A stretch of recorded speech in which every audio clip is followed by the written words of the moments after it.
먼저 인사 나누겠습니다. 잘 오셨습니다. 잘 오셨습니다. 잘 오셨습니다. 센셋이나 우리가 무슨 일을 저질렀는가? 그들이 고통당할 때 우리는 무엇을 했는가? 라는 의미의 아프리카 노래입니다. 아프리카 사람들이 인종차별을 당하고 노예로 팔려갈 때에 그 고통을 보면서도 아무것도 하지 않았던 이웃의 그런 모습들, 그들이 고통당할 때 과연 우리는 무엇을 하고 있었는가, 그렇게 회개하는 마음으로 이 노래를 부른다고 합니다. 그들이 고통당할 때 우리는 무엇을 했는가? 박물관이나 전시회를 가보면 그 작품을 온전하게 보존하기 위해서 조명이나 온도, 또 습도를 최적화된 상태로 유지하기 위해 노력합니다. 최적화된 상태로 유지해놓고 무엇보다도 사람의 손이 닿지 않도록 하죠. 그래서 가보면 손대지 마세요 라고 하는 표말이 붙어 있습니다. 사람이 손을 대기 시작하면 그 작품이 훼손될 가능성이 크기 때문입니다. 오늘날 우리가 살아가는 세상, 자연 환경은 하나님의 위대한 작품입니다. 하나님께서 아름다운 세상을 창조하시고 그 모습을 보며 창조된 피조물 하나하나를 바라보며 하나님께서는 감동하시고 감동하시죠. 보시기에 심히 좋더라.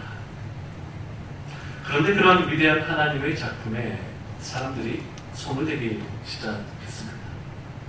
인간의 욕심을 위해 개발과 발전이라는 그 미명하에 마음대로 착취하고 마음대로 이용하면서 자연에 손을 대기 시작합니다. 물론 자연 환경에는 스스로 회복할 수 있는 힘, 자정 기능이 있습니다. 그러나 그 자정 기능도 임계점을 넘어가게 되면 모든 기능을 상실하게 되죠. 유엔 사무총장 안토니오 구테르스는 2022년 기후정상회의에서 지구 온도가 계속 올라가고 있다. 그리고 우리 지구는 기후재난을 돌이킬 수 없는 티핑 포인트. 티핑 포인트라는 말은 균형을 깨뜨리는 극적인 변화의 시작점, 더 이상 회복할 수 없는 지점을 의미합니다. 기후재앙이 티핑 포인트로 더 이상 돌이킬 수 없는 그 지점을 향해 빠르게 다가가고 있다라고 경고합니다. 무엇 때문입니까? 바로 인간의 욕심 때문입니다.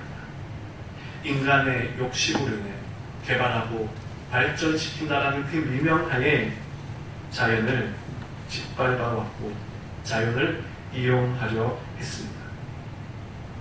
자본주의, 물질 만능주의를 최고의 가치로 두면서 자연 만물들은 얼마든지 인간의 이용 대상이 되어도 괜찮다 생각했습니다.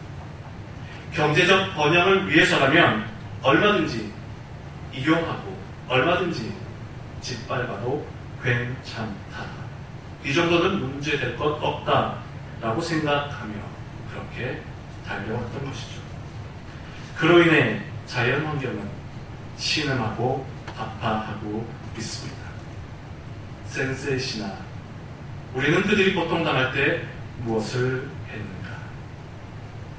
자연 환경이 파괴되고 아파하고 신음하고 있는 그 모습을 보면서 센셋이나 우리는 과연 무슨 짓을 저질러 왔고 그들을 위해 어떻게 했는가? 누가복음 15장을 보면 한 율법 교사가 예수님께 질문합니다. 선생님, 제가 어떻게 해야지 영생을 얻겠습니까? 그러자 예수님이 다시 그 율법 교사에게 질문하죠. 율법에는 무엇이라 나옵니다. 율법 교사였기 때문에 예수님께서는 네가 알고 있는 율법에는 무엇이라 나와 있는가? 그렇게 율법으로 다시 되묻습니다. 그러자 그는 하나님을 사랑하고 이웃을 사랑해야 합니다 라고 대답합니다. 예수님은 그래, 네 말이 맞다. 이제 가서 그것을 실천하라. 그것을 행하면 살 것이다 말씀합니다. 그러자 율법교사는 다시 질문합니다. 그러면 내 이웃은 누구입니까? 누가 나의 이웃입니까? 그 질문에 예수님께서는 선한 사마리아인의 비유를 말씀하십니다. 한 사람이 길을 가다가 강도를 만나서 모든 것을 빼앗기고 거의 죽을 지경이 되도록 몸이 다쳤습니다.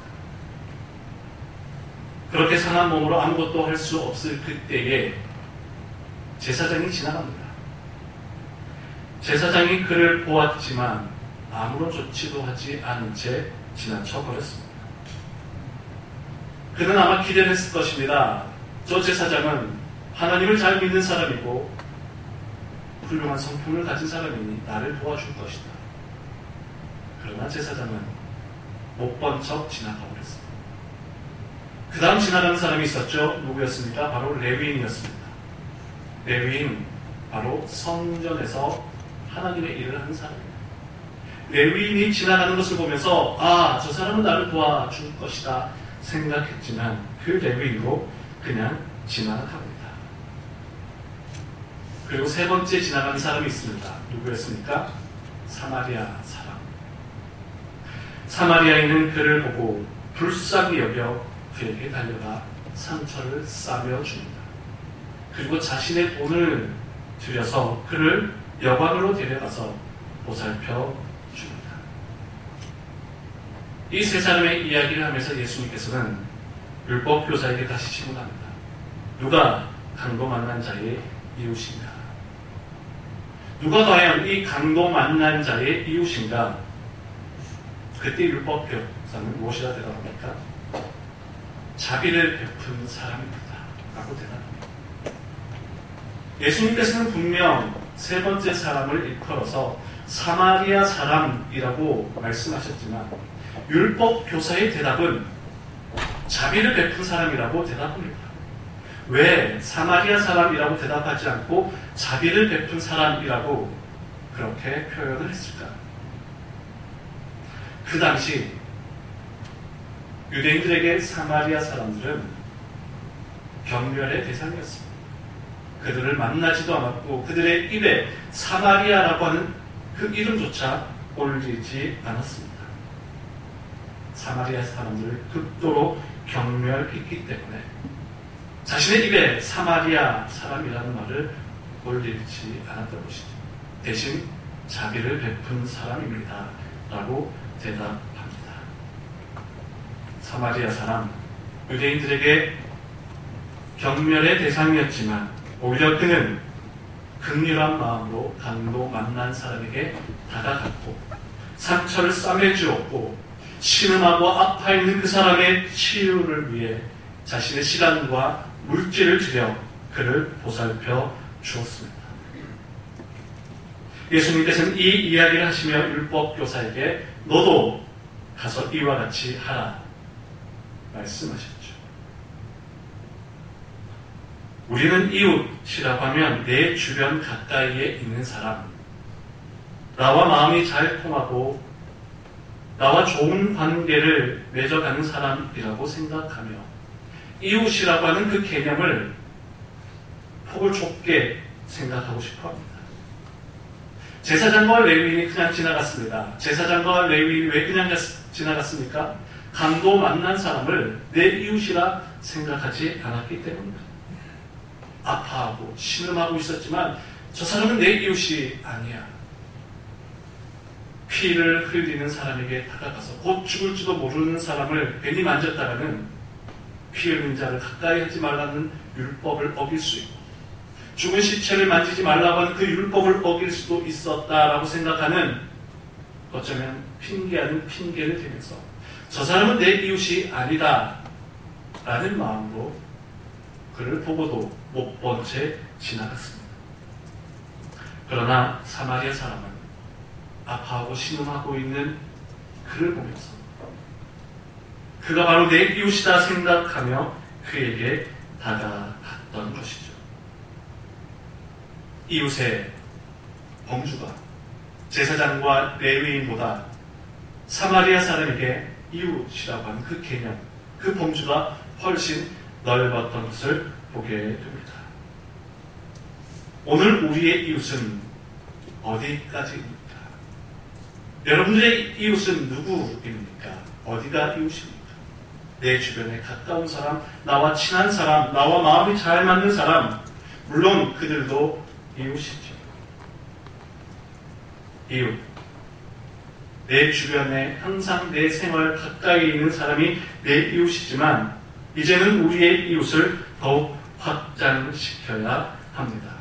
어디까지 확장해야 하느냐? 바로 모든 피조물에 이르기까지. 하나님께서 만드신 모든 피조물들을 바라보며 그 하나하나가 내 이웃임을 기억하며 지금 신음하고 아파하는 피조물의 이웃, 피조물의 친구가 되어 주어야 합니다. 하나님은 모든 천지 만물을 지으신 것을 보시며 말씀하셨죠. 보시기에 심히 좋았더라. 그리고 노아 방주는 사람만이 아닌 동물들까지도 다 올라타게 됩니다. 그러면서 그곳에서 동물들의 생명을 구원하게 되죠. 시편 24편과 104편과 148편을 보게 되면 피조물들이 하나님을 찬양하고 있음을 보여줍니다. 그리고 에베소서 1장 23절, 에베소서 1장 23절 함께 읽어보겠습니다. 교회는 그의 몸이니 만물 안에서 만물을 충만하게 하시는 이에 충만합니다. 교회는 그의 몸이니 만물 안에서 만물을 충만케 하시는 이에 충만. 교회를 통해서 하나님의 그 영광이 만물 가운데 충만하게 되는데 여러분, 만물이 교인들만을 지칭하는 것이 결코 아닙니다. 교회는 교인들만을 위해 존재하는 곳이 아닙니다. 교회의 사명과 교회에 주신 하나님의 그 은혜가 있다면 그것이 온 피조물에게 이르기까지, 모든 만물에 이르기까지 하나님의 영광이 충만할 수 있도록 교회가 그 역할을 해야 한다는 말씀입니다. 우리는 앞에 보이는 이 네 구절만 보더라도 하나님께서 이 모든 피조 만물들을 얼마나 아름답게 창조하셨고 모든 피조 세계가 지금도 하나님의 영광 가운데 있는 것을 알 수 있습니다. 이 말씀들을 볼 때 오늘 피조 세계는 분명 우리의 이웃임을 알 수 있습니다. 오늘날 우리의 자연 환경들은 처참히 파괴되고 짓밟히며 그로 인해 신음하고 아파합니다. 여러분, 사람이 아플 때 나타나는 증상 중에 하나가 무엇입니까? 열이 나는 것이죠. 사람 체온이 1도만 올라가도 얼마나 힘들고 괴롭습니까? 지금도 지구도 아파서 열이 나고 있습니다. 신음하고 있는 피조물을 바라보며 그냥 지나가시겠습니까? 아니면 그들의 친구, 그들의 이웃이 되어 주겠습니까? 예수님께서는 우리에게 분명 말씀하셨습니다. 너도 이와 같이 하라.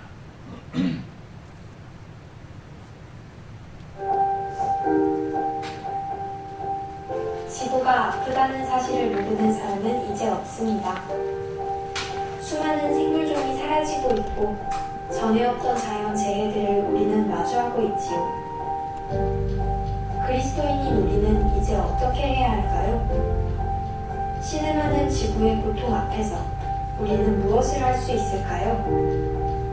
지구 평균 기온은 우리 체온하고는 가장 비슷해요. 우리 체온이 정상보다 한 1도 이상 높게 되면 뭔가 이 컨디션이 좀 안 좋아져. 그러면서 내 몸에 어딘가 좀 이상이 있구나, 어떤 이상 상태를 감지합니다. 지금 현재 지구 평균 기온이 우리 인간의 화석연료를 이제 태워갖고 1도가 지금 상승되어 있는 상황이에요. 여기서 이제 0.5도가 올라가서 1.5도가 된다거나 2도 이상 상승을 하게 되면 본격적인 파국의 위험 속으로 들어가게 될 것이라고 보고 있어요. 파리기후 협약이라고 하는 걸 맺어서 각 나라가 온실가스를 줄이기로 약속을 했어요. 100% 그렇게 우리가 다 수행을 했다라고 가정을 해서 약 선도까지 올라가게 될 거라고 보고 있습니다. 계획된 대로 완벽하게 지킨다 해도 한 3도가 올라가는데 우리 체온이 정상도가 3도 이상 높아진다? 그래도 이거 삶과 죽음을 오락가락해야 되는 그런 의도거든요. 그래서 지금 현재 상태로다가 대단히 지금 위험한 상황이라고 그렇게 보고 있습니다. 인간이 사용한 화석 연료로 인해 25배나 빠른 속도로 지구의 온도가 높아져 왔다는 사실. 한쪽에서는 편리와 부유를 누리는 동안 다른 한쪽에서는 굶주림과 파멸이 지속되어 왔습니다. 이 상태로 달려간다면 우리에게는 어떤 일들이 펼쳐질까요? 현재보다 1도 정도가 더 상승이 돼서 지구 평균 기온이 한 2도 이상 이제 올라가게 되면 현재보다는 한 10% 정도 식량 생산량이 줄어들게 될 것이라는 그렇게 보고 있어요. 만약에 10% 그 식량 진짜 이제 줄어들게 되었다라고 했었을 때 우리 스스로가 만들어 놓은 정의롭지 않음이 더욱더 증폭이 되는 이런 아수라장의 세상으로 들어간다라고 하는 것이 금세기에 우리가 살아가는 동안 만약 이 기후위기를 막지 않게 되면 경험하게 될 그런 위험이다라고 그렇게 보고 있어요. 기후위기는 내가 받아들이고 싶지 않다고 해서 피할 수 있는 것이 아닙니다. 우리는 이미 기후위기의 한복판에 서 있습니다. 수많은 생명들이 이 땅에서 기후위기로 고통받고 신음하며 죽어가고 있습니다. 주님께서는 이 땅에 오셔서 지극히 작은 자 하나에게 하지 않은 것이 자신에게 하지 않은 것이라고 말씀하셨습니다. 이 기후위기로 고통받고 있는 가난한 자들과 유청소년 젊은이들 그리고 말 못하는 자연들이 바로 하나님께서 이 시대에 가장 사랑하고 있는 자들이라고 할 수 있습니다. 기후위기를 받아들인다는 것은 그들을 자세히 오래 바라보면서 주님처럼 사랑으로 돌보는 일이라고 할 수 있겠습니다. 예수님께서 사람들이 이제 잠잠하면 돌을 들어 외치게 한다라고 하는 그런 말씀을 하신 적이 있죠. 오늘날 이 기후 위기라고 하는 이 세상의 파멸, 그러니까 어떤 멸망에 대한 이 예언을 갖다가 지금 과학자들이 하고 있고 거기에 대해서 어떤 이런 대응의 방안을 이야기를 하는 것. 어떤 면에서 가장 기독교가 가장 민감하게 반응을 해야 될 이 이야기에 오늘날의 이 기독교가 너무나 지금 침묵하고 있지 않은가. 증인으로 서는 것이 중요합니다. 거대한 재앙 앞에서 이미 앞서서 말할 수 없는 탄식으로 먼저 이 지구를 끌어안고 치유해 가시는 주님의 영이 우리 안에 있는 것을 안다면 구체적으로 행동하지 않고는 견딜 수 없을 것입니다. 교회 안에서 성도들과 더불어 기후 이야기를 서로 증언하면서 지역 주민들과 더불어 에너지를 사용하고 직접 생산하는 것뿐만 아니라 교통수단도 바꾸고 또 지역 차원에서의 탄소 중립의 목표를 더 높이며 실질적으로 이루어가는 일들을 할 수 있으리라 생각합니다. 기후 위기의 증인으로 서는 것에 교회와 그리스도인들이 앞장설 수 있겠군요.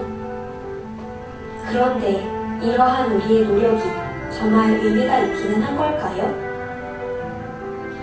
성경에 보면 일을 이루시는 분은 하나님께서 하신다라고 했어요.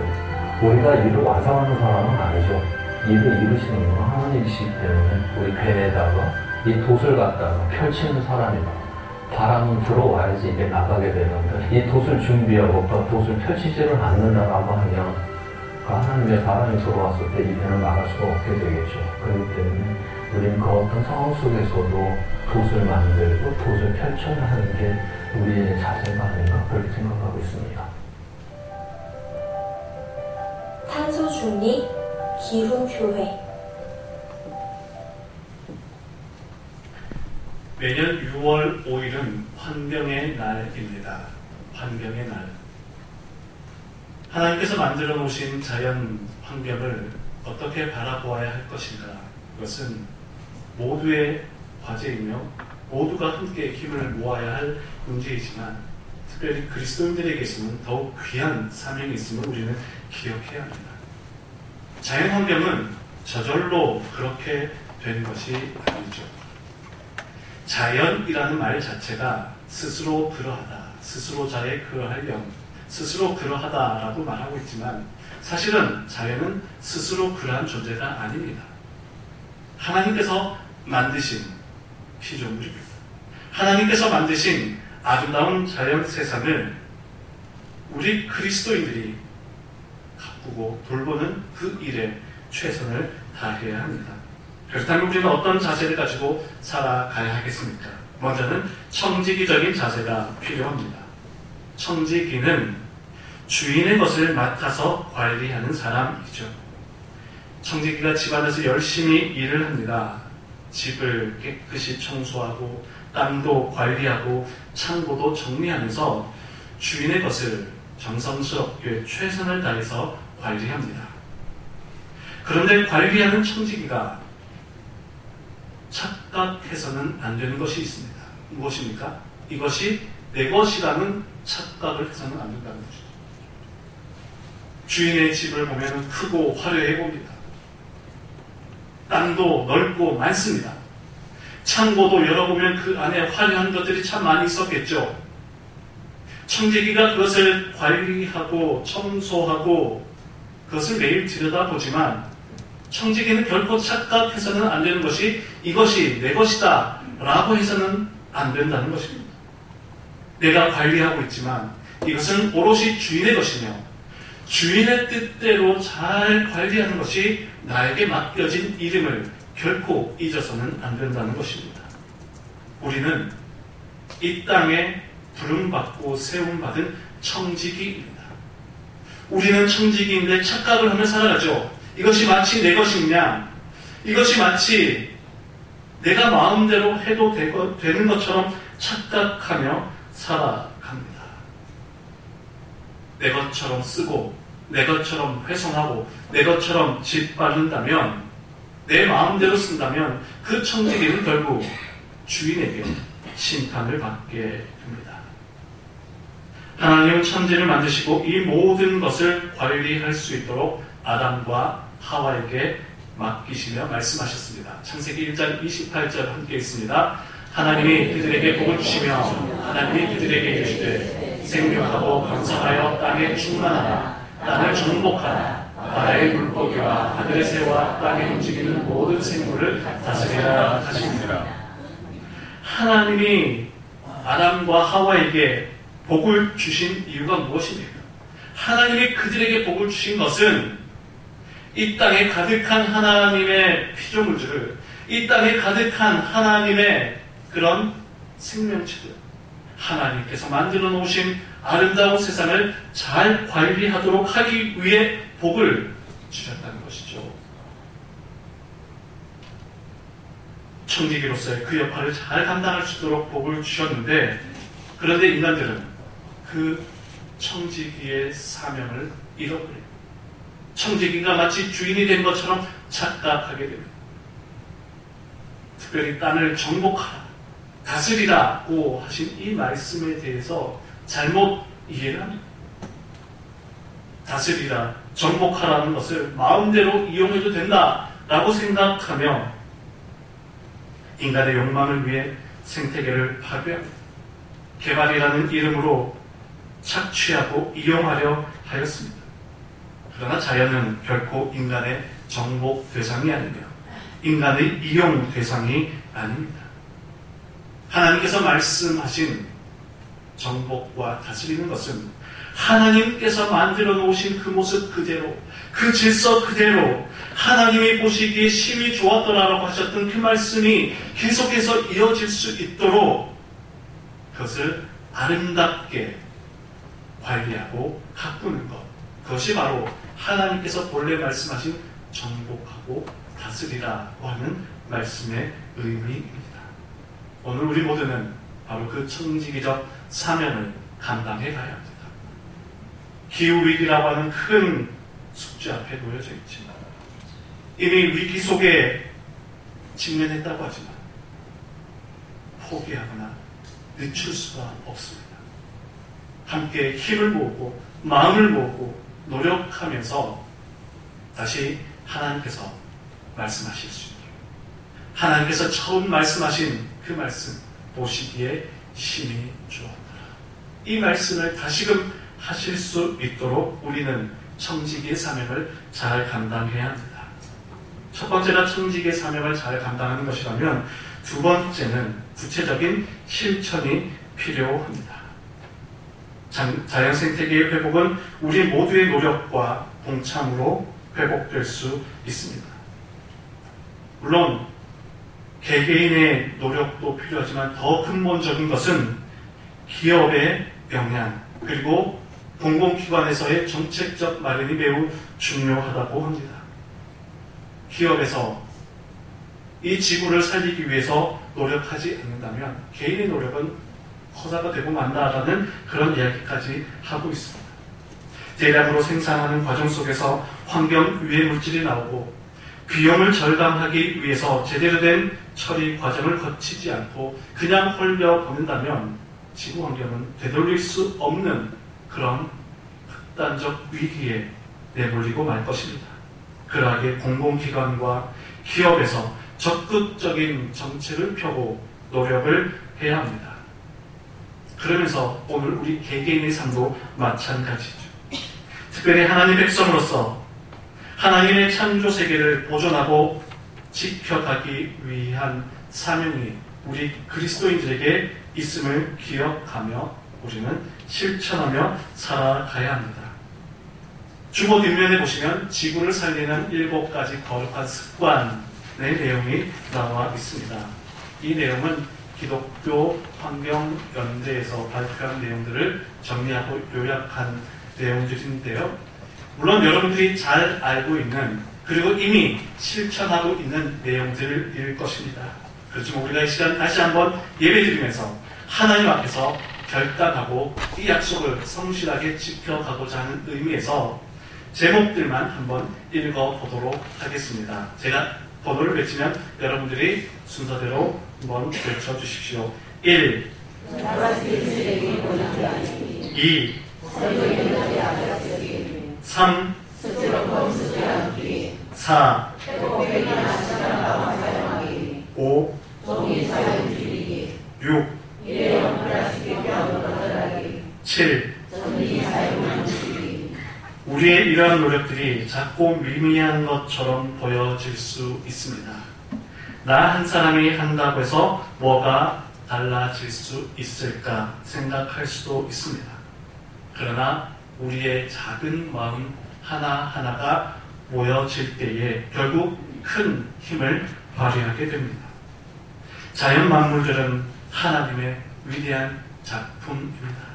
우리는 그 작품을 바라보면서 그 작품 속에 담겨져 있는 하나님의 마음을 바라보면서 하나님의 사랑과 은혜를 누리고 공유할 수 있도록, 그리고 이 자연 만물들이 더욱더 아름답고 풍성해져서 우리뿐만 아니라 우리 후세대들에게도 하나님의 은혜와 하나님의 사랑이 자연 속에 살아계심을 느끼고 경험할 수 있도록 해야 할 것입니다.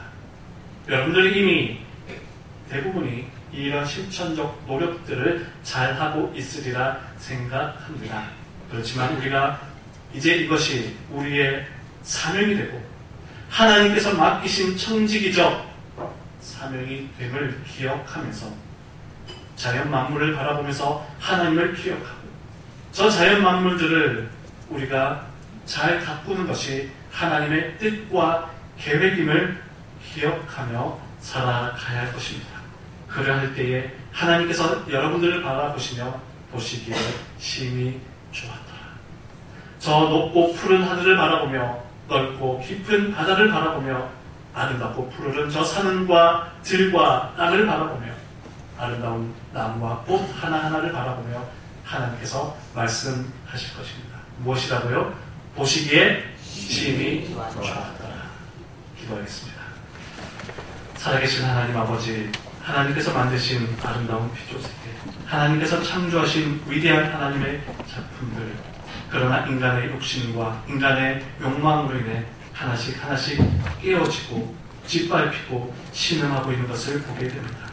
우리가 이제 피조세계에 하나님께서 만드신 아름다운 창조세계의 이웃이 되고 친구가 되고 또 하나님께서 세우신 척이어서 아파하고 신음하고 있는 환경을 다시 회복시키는 그런 아름답고 복된 삶을 살아갈 수 있도록 인도하여 주옵소서. 그리하여 하나님께서 다시금 보시기에 심히 좋았더라 말씀하시며 감탄하시고 감동하시는 그 은혜와 그 사랑이 우리를 통해 이루어져 갈 수 있도록 인도하여 주시옵소서. 예수님 거룩하신 이름으로 기도하옵나이다. 아멘.